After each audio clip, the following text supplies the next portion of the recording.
God is faithful. He chose you to be joined together with His Son, Jesus Christ our Lord.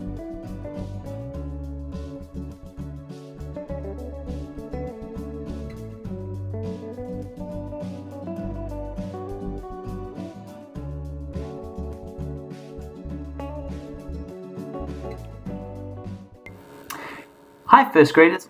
Have you ever been given a promise, and that promise is something you were told was not going to be something that was going to happen straight away?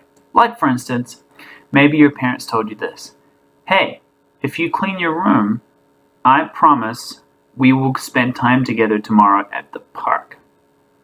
Or maybe they said something like this: if you choose to tidy up the living room, I promise that I will go and get you a special treat. Well, when we look at the Bible, we notice that God has a number of promises all throughout the Bible. And some of those promises have already been fulfilled. They've already happened. And that's wonderful news. And some of those promises are still to be fulfilled. But one of those great promises is this. It says, God is faithful. He chose you to be joined together with His Son, Jesus Christ our Lord. He promised a long time ago. Remember with Ezekiel and the shepherd, and they were saying that a good shepherd was coming? Well, in the same way, that good promise that was kept by God was fulfilled with Jesus. Now, there are lots of things and ways and examples of how Jesus is faithful to us and how God is faithful to us. I wonder what it means to receive that gift, to use it for others. So who could you be faithful to? When I think of faithful, I always think of a dog, because dogs are usually the kind that will sit at the door and wait for the owner to come home. And there's all these images of dogs just sitting up straight like this, waiting for the owner to come home. And when they take a long time, what does the dog do? Just keep sitting at that window. Well, we're not called to sit at a window, we're called to action. But we're called to be faithful, to keep doing the things that He's asked us to do, to stick to the things that He's asked us to do. And in the same way, He'll be faithful to us. So as you go through our story today, I wonder if you can see faithfulness in the characters. How are they faithful? How are they not faithful? We're going to use this symbol for meaning faithfulness today. Hope you enjoy the story.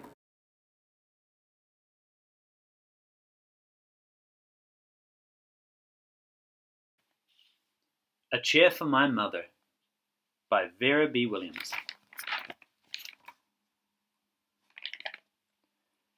My mother works as a waitress in the Blue Tile Diner. After school, sometimes I go to meet her there. Then her boss, Josephine, gives me a job too. I wash the salts and peppers and fill the ketchups. One time, I peeled all the onions for the onion soup. When I finish, Josephine says, "Good work, honey," and pays me. And every time I put half of my money into the jar. It takes a long time to fill a jar this big. Every day when my mother comes home from work, I take down the jar. My mama empties all her change from tips out of her purse for me to count. Then we push all of the coins into the jar. Sometimes my mama is laughing when she comes home from work. Sometimes she's so tired she falls asleep while I count the money out of into piles. Some days she has lots of tips. Some days she only has a little. Then she looks worried. But each evening, every single shiny coin goes into the jar. We sit in the kitchen to count the tips. Usually Grandma sits with us too. While we count, she likes to hum. Often she has money in her old leather wallet for us. Whenever she gets a good bargain on tomatoes or bananas or something she buys, she puts by the savings and they go into the jar. When we can't get a single other coin into the jar, we are going to take out all the money and go buy a chair. Yes, a chair. A wonderful, beautiful, fat, soft armchair. We will get one covered in velvet with roses all over it. We're going to get the best chair in the whole world. That is because our old chairs burned up. There was a big fire in our other house. All our chairs burned. So did our sofa, and so did everything else. That wasn't such a long time ago. My mother and I were coming home from buying new shoes.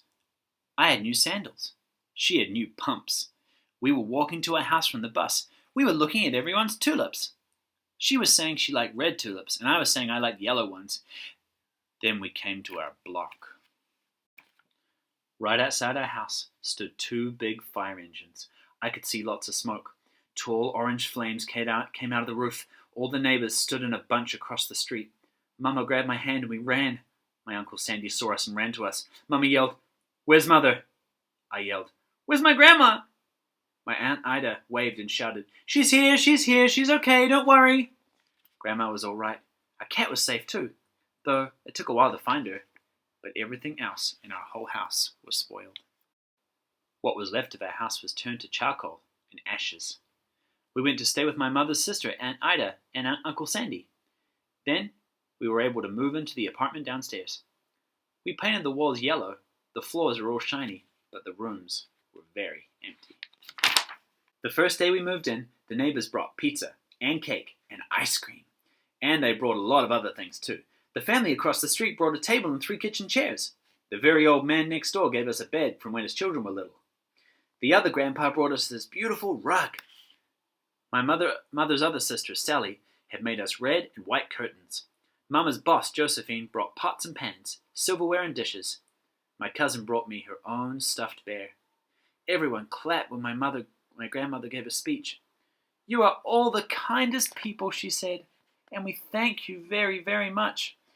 It's lucky we're young and we can start over."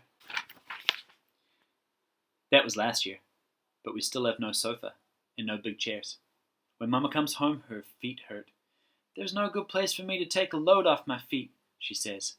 When Grandma went to sit back and hum and cut up potatoes, she has to get as comfortable as she can on a hard kitchen chair. So, that is how come Mama brought home the biggest chair she could find at the diner, and all the coins started to go into the jar. Now the jar is too heavy for me to lift down. Uncle Sandy gave me a quarter. He had to boost me up so I could put it in. After supper, Mama and Grandma and I stand in front of the jar. "Well, I never would have believed it, but I guess it's full," Mama said. My mother brought home little paper wrappers for the nickels and the dimes and the quarters. I counted them all out and wrapped them all up. On my mother's day off, we took all the coins to the bank. The bank exchanged them for $10 bills. Then we took the bus downtown to shop for our chair. We shopped through 4 furniture stores. We tried our big chairs and smaller ones, high chairs and low chairs, soft chairs and harder ones. Grandma said she felt like Goldilocks and the 3 bears trying out all those chairs. Finally, we found the chair we were all dreaming of, and the money in the jar was enough to pay for it. We called Aunt Ida and Uncle Sandy. They came right down in their pickup truck to drive the chair home for us.